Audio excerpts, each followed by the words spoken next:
আজ আন্তর্জাতিক নারী দিবস। সারা দেশ ও রাজ্যের সঙ্গে উদয়পুর মহকুমায়ও পৌর পরিষদের উদ্যোগে শনিবারে পালিত হলো আন্তর্জাতিক এই নারী দিবস। উদয়পুর পৌর পরিষদের অফিস সংলগ্ন শিশু পার্কে অনুষ্ঠিত নারী দিবসে উপস্থিত ছিলেন পৌর পরিষদের চেয়ারম্যান শীতল মজুমদার, ডেপুটি সিও জেফলো দেববর্মা, বিশিষ্ট সমাজসেবী সবিতা নাগ, সিডিপিও রীনা চক্রবর্তী ও নূপুর নন্দী।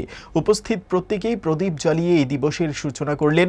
প্রত্যেকেই আন্তর্জাতিক নারী দিবসের তাৎপর্য তুলে ধরে বললেন, আমরা সবাই নারী আর আমরা সব পারি। আজকে কন্যা সন্তান জন্ম দিলে মাকে বাড়ি থেকে বের হতে হয় না। আজকে কন্যা সন্তান জন্ম দিলে মাকে আত্মহত্যা করতে হয় না। আজকে কন্যা সন্তান যখন জন্ম দেয় আমরা দেখি যে গাড়িতে করে বেলুন সাজিয়ে বাজনা দিয়ে কন্যা সন্তানকে বরণ করছে। আজকে সেই জায়গা তৈরি হয়েছে কেন? দেশের প্রধানমন্ত্রীর জন্য।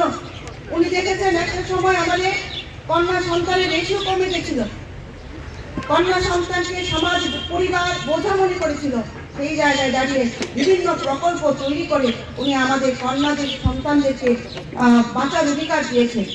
আমরা জানি বেটি বাঁচাও বেটি পড়াও, সুকন্যা সমৃদ্ধি যোজনা, এই সমস্ত প্রকল্পগুলির মাধ্যমে আজকে আমাদের কন্যা সন্তানরা বাঁচার অধিকার পেয়েছে। আজকে দেখতে গেলে আমাদের নারীরা কোনো দিকে পিছিয়ে নেই।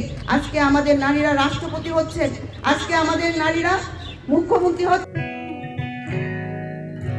জুড়ে থাকে বাঁধন আপনার চেয়েও আপন, জুড়ে থাকে বাঁধন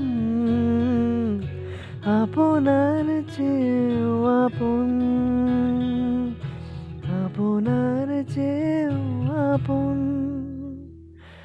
স্বর্ণ